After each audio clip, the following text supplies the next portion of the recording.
Baik, perkenalkan nama saya Abdul Selangor, Prodi A3, Pendidikan Komputer. Nah, pendidikan anti korupsi ini subtema ada deklarasi anti korupsi. Nah, sebagaimana di dalam materi dasar pendidikan anti korupsi ini, yang pertama, mata kuliah wajib 2 SKS, mata kuliah pilihan 2 SKS. Yang sebagaimana materi dasar pendidikan anti korupsi ini membentuk pendidikan anti korupsi dapat berupa standar kompetensi, mahasiswa mampu mengenali dan memahami korupsi. Mahasiswa mampu mencegah diri sendiri agar tidak melakukan korupsi. Mahasiswa mampu juga mencegah orang lain. Nah, di latar belakang anti korupsi ini, upaya dikti dalam pembentukan karakter bangsa. Yang pertama, deklarasi mengawal perwujudan 4 pilar kebangsaan. Nah, ciri-ciri korupsi ini terbagi menjadi 6. Bisa kita lihat sendiri apa-apa saja 6 tersebut. Yang pertama, dilakukan lebih dari satu orang. Nah, pengertian tindakan korupsi. Korupsi ini berasal dari kata korupsi atau pembusukan. Tindak pidana korupsi, tindakan yang mengakibatkan kerugian keuangan negara atau suap menyuap. Nah, pengertian korupsi lanjutan. Nah, di sini adalah merintangi proses pemeriksaan perkara korupsi, tidak memberi keterangan atau memberikan keterangan yang tidak benar. Bank yang tidak memberikan keterangan rekening tersangka. Nah, deklarasi untuk pengawal perwujudan 4 pilar di sini sangat jelas kita seperti yang kita lihat di samping yaitu. Nah, di sini sangat jelas kita bisa lihat 4 pilar dari perwujudan tersebut. Nah, korupsi yang ada di Indonesia. Nah, korupsi adalah kejahatan yang luar biasa, dampak buruk yang luar biasa pula. Nah, korupsi di Indonesia sudah sangat mengkhawatirkan dan berdampak buruk pada hampir seluruh kehidupan bangsa. Nah, pemberantasan korupsi ini terdiri dari penindak dan pencegahan.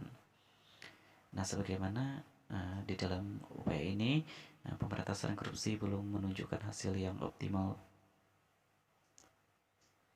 Nah, strategi pemberantasan korupsi. Nah, di sini sangat jelas kita bisa lihat satu persatu. Itu pemberantasan korupsi adalah terserangkaian tindak pidana yang mencegah atau memberantas TVK. Nah, kita semua harus menjadi subjek pemberantasan korupsi. Nah, mulai dari yang pertama, aparat pemerintahan, sektor swasta, masyarakat, sampai juga dengan mahasiswa. Nah, di sini memiliki peran mahasiswa dalam pemberantasan korupsi. Yang pertama, pemberantasan korupsi itu atau pencegahan melibatkan serta masyarakat untuk menjadi mahasiswa. Nah, peran mahasiswa dalam pemberantasan korupsi ini terbagi menjadi 2, menjaga diri dan komunitas bersih dari korupsi. Kedua, membangun memelihara gerakan anti korupsi. Nah, peran mahasiswa dalam pemberantasan korupsi ini sebagaimana yang dijelaskan yaitu pencegahan, turun lagi menjadi opini. Nah, gerakan yang terakhir adalah gerakan. Nah, di dalam pencegahan ini yaitu di dalam pencegahan dalam anti korupsi ini yaitu pendidikan anti korupsi. Nah, sebagaimana di dalam kampanye ujian beras besi.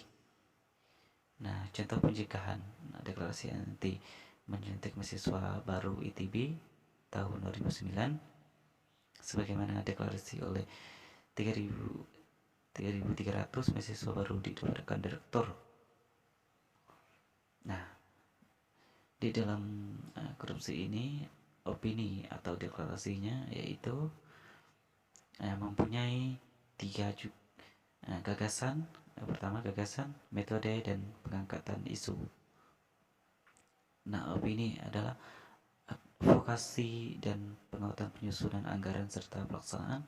Gerakan moral sebagai kelompok, pendorongan penguatan. Nah, pentingnya pendidikan anti korupsi ini itu sangat jelas peran serta mahasiswa untuk upaya pemberantasan korupsi akan maksimal jika mahasiswa memahami pengetahuan tentang korupsi dan upaya pencegahan. Nah, peran warga masyarakat di dalam membangun atau mencegah di dalam korupsi ini yaitu anti korupsi. Pertama, lingkungan keluarga, warga masyarakat, dan lingkungan masyarakat. Nah, program pendidikan anti korupsi ini atau biasa kita sering sebut PAK. Nah, ini berbagi perguruan tinggi materi anti korupsi dan diajarkan beberapa contoh MK, sosialisasi, dan di berbagai daerah. Nah, inilah salah satu bentuk sosialisasi sebagaimana di sini memiliki gambar yang sangat jelas bahwa bagaimana cara kita bersosialisasi dalam pendidikan anti korupsi. Nah, program pendidikan anti korupsi ini menawarkan pendidikan anti korupsi untuk seluruh perguruan tinggi. Yang pertama, membentuk tim, membuat buku ajar dan materi pengajaran, pelatihan calon dosen pengampu. Nah, program pendidikan anti korupsi ini juga memiliki visi dan misi. Nah, visinya adalah terwujudnya sarjana Indonesia berkarakter bersih korupsi. Misinya meningkatkan pengetahuan dan pemahaman. Nah, tujuan mata kuliah pendidikan anti korupsi yang pertama, membangun budaya anti korupsi di kalangan mahasiswa dengan memberikan pengetahuan tentang korupsi dan pemberantasan. Nah, struktur perkuliahan pendidikan anti korupsi yang pertama kita mulai dari kuliahan atau PAK-nya. Yang pertama, tugas, kuliah oleh dosen, kuliah umum, dan film dan diskusi. Nah, pendapat yang mengarah pada faktor internal itu memiliki 3 aspek. Yang pertama, aspek perilaku individu, aspek organisasi, dan aspek masyarakat individu dan organisasi yang berada.